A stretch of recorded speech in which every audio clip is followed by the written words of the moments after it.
നമ്മൾക്ക് മുഹൂർത്തം വളരെ പ്രധാനമാണ്. മുഹൂർത്തം നോക്കാതെ ഒരു കർമ്മവും നമ്മൾ ചെയ്യാറില്ല. എന്നാൽ ഏറ്റവും ഉത്തമമായിട്ടുള്ള മുഹൂർത്തത്തിൽ കാര്യങ്ങൾ ചെയ്യാനാണ് നമ്മളെല്ലാം ആഗ്രഹിക്കുന്നത്.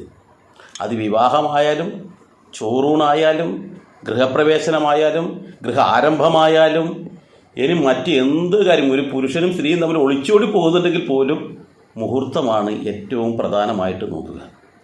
എന്നാൽ വളരെ പ്രധാനമായിട്ടും വരുന്ന 7 മുഹൂർത്തങ്ങളുണ്ട്. ആ മുഹൂർത്ത ദിവസമാണെങ്കിൽ നമ്മൾ മറ്റൊന്നും തന്നെ നോക്കേണ്ടതില്ല. അത് ഏറ്റവും അത്യുത്തമമായിട്ടുള്ള മുഹൂർത്തമാണ് എന്നാണ് പറയപ്പെടുന്നത്. ഏറ്റവും അത്യുത്തമമായിട്ട്, അതിന് വേറൊന്നും നോക്കേണ്ട ആവശ്യമില്ല. അപ്പോൾ ശുഭകർമ്മങ്ങൾ ചെയ്യാൻ ഏറ്റവും ഉത്തമമായ മുഹൂർത്തം ഏതാണെന്ന് ചോദിച്ചു കഴിഞ്ഞാൽ, ഞായറാഴ്ചയും അത്തം നക്ഷത്രവും വരുന്ന ഒരു ദിവസമുണ്ടോ, കണ്ണടച്ചുകൊണ്ട് നിങ്ങൾക്ക് ആ കർമ്മം, അന്ന് ഏത് കർമ്മം വേണമെങ്കിലും ചെയ്യാം. അപൂർവമായിട്ടേ അത് വരൂ. അങ്ങനെയാണെങ്കിൽ അത് വിവാഹമാവട്ടെ, എന്തും ആവട്ടെ, ഏതുമാവട്ടെ, അത് നിങ്ങൾക്ക് ഏറ്റെടുത്ത് ചെയ്യാം അന്നത്തെ ദിവസം. അതുപോലെ തന്നെ തിങ്കളാഴ്ചയും മകയിരവും വരുന്ന ദിവസമുണ്ടെങ്കിലും ഇതേ അവസ്ഥ തന്നെയാണ്.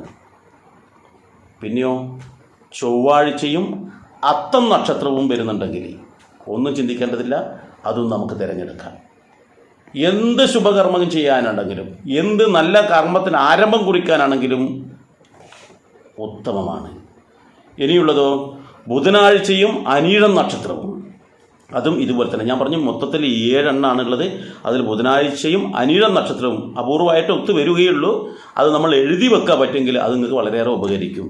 അതുപോലെ വ്യാഴാഴ്ചയും പൂയം നക്ഷത്രവും, കൂടാതെ വെള്ളിയാഴ്ചയും രേവതി നക്ഷത്രവും, ശനിയാഴ്ചയും രോഹിണി നക്ഷത്രവും.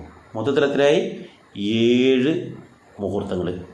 അപ്പോൾ ഇത് നമ്മൾക്ക് അങ്ങനെ പെട്ടെന്ന് കിട്ടണമെന്നില്ല. അതുകൊണ്ട് എന്ത് വേണം, നിങ്ങൾ ഒന്ന് എഴുതി വെക്കുക. നിങ്ങൾക്ക് പറ്റുന്നത് മുഹൂർത്തം മുൻകൂട്ടി കലണ്ടറിൽ അടയാളപ്പെടുത്തുക. അത് മുൻകൂട്ടി ആക്കി വെച്ച് കഴിഞ്ഞാൽ നിങ്ങൾക്ക് ഒരു ബുദ്ധിമുട്ടില്ലാതെ ആ ദിവസത്തേക്ക് വേണ്ടി കാര്യങ്ങൾ നേരിട്ട് ചെയ്യാവുന്നതാണ്.